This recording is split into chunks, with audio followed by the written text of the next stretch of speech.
2019లో ఈ రాష్ట్రంలో జగన్మోహన్ రెడ్డి గారు ముఖ్యమంత్రిగా ప్రమాణ స్వీకారం చేసిన తర్వాత 19 నుంచి 24 వరకు కూడా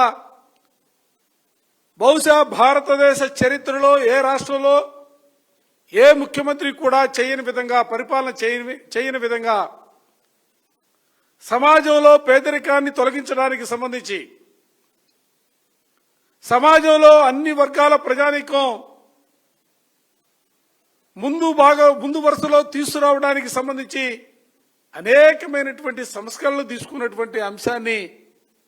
మీ సోదికి రావటం లేదా అని అడుగుతా ఉన్నా, మీ సోయికి రావటం లేదా అని అడుగుతా ఉన్నా. నాడు నేడు పేరుతో విద్యా విధానంలో సమూలమైనటువంటి మార్పులు, వైద్య విధానంలో విలేజ్ క్లినిక్ పేరుతో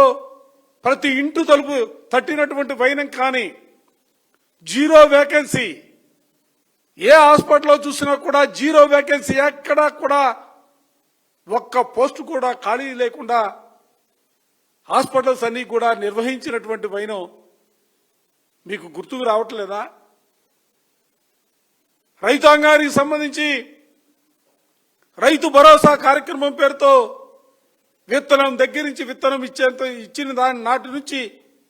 పండినటువంటి పంట కొనుగోలు చేసేంత వరకు కూడా కావలసినటువంటి ఎరువులు కానీ పురుగు మందులు కానీ ఆ పంటల్ని కొనుగోలు చేసే వరకు కూడా ప్రభుత్వం చర్యలు తీసుకున్నటువంటి కార్యక్రమం